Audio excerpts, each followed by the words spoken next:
It's Peyton Manning week here at Sports Illustrated. All of us are remembering how great of a career he had and what an impact he made on the entire league. Manning was so great, he impacted almost every teams he didn't play for, even the 49ers, particularly in 2012 when Jim Harbaugh tried to sign Peyton Manning but ultimately didn't. You may not remember that. The Niners were coming off a 13-3 season. They went to the NFC Championship game.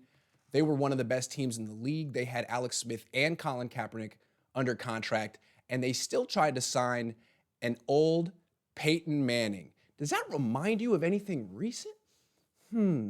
Well, before we get to that, Sports Illustrated interviewed Peter King, who told a great story about the time Jim Harbaugh and Greg Roman tried to scout Peyton Manning covertly at Duke University. This is not a knock on San Francisco or anything like that, but they were really forward in their interest. At one point, Peyton Manning was working out at Duke University with his old college coach, David Cutcliffe, who had coached him at Tennessee. And David Cutcliffe by this time was the head coach at Duke. And so he did a lot of stuff in the offseason at Duke. And the 49ers actually went and basically Jim Harbaugh, who was the head coach, wanted to see him work out, but he didn't want anybody to know he was there.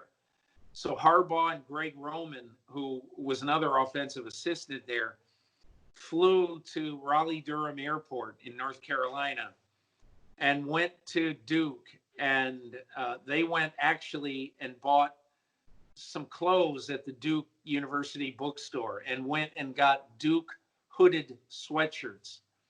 And they put the hoodies over their heads and they stood down in the corner of the field and watched Manning work out because obviously he was coming back from this serious neck injury.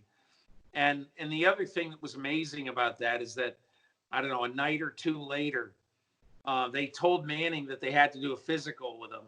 He was staying at David Cutcliffe's house. Team doctor knocked at David Cutcliffe's house at 10:30 at night one night. And they went in and the doctor did the physical on Peyton Manning in David Cutcliffe's house. And it's one of the reasons why so much of it was cloak and dagger, because Manning had teams interested in him that already had quarterbacks, basically.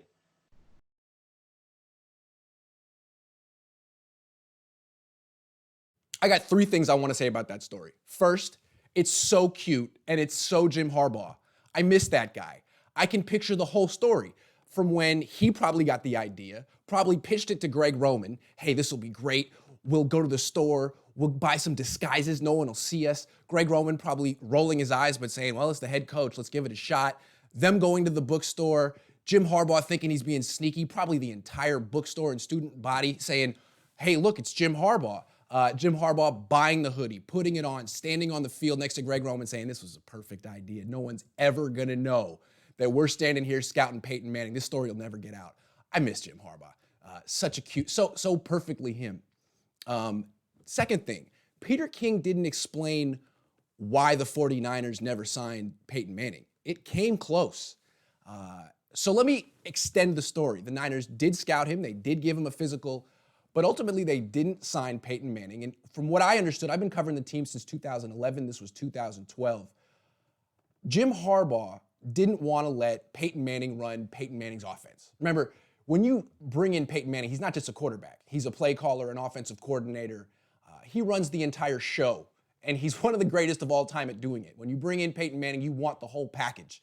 You want his arm and his mind. Well, Harbaugh didn't want that. Harbaugh wanted Peyton Manning to run Harbaugh's offense, which is a lot of handing off and listening to Harbaugh tell you what to do.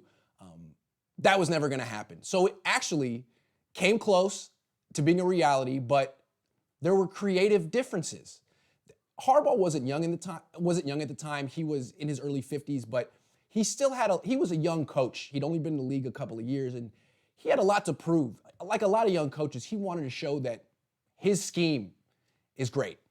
And Usually it's the older coaches who can minimize their scheme and let the great player do what they want to do.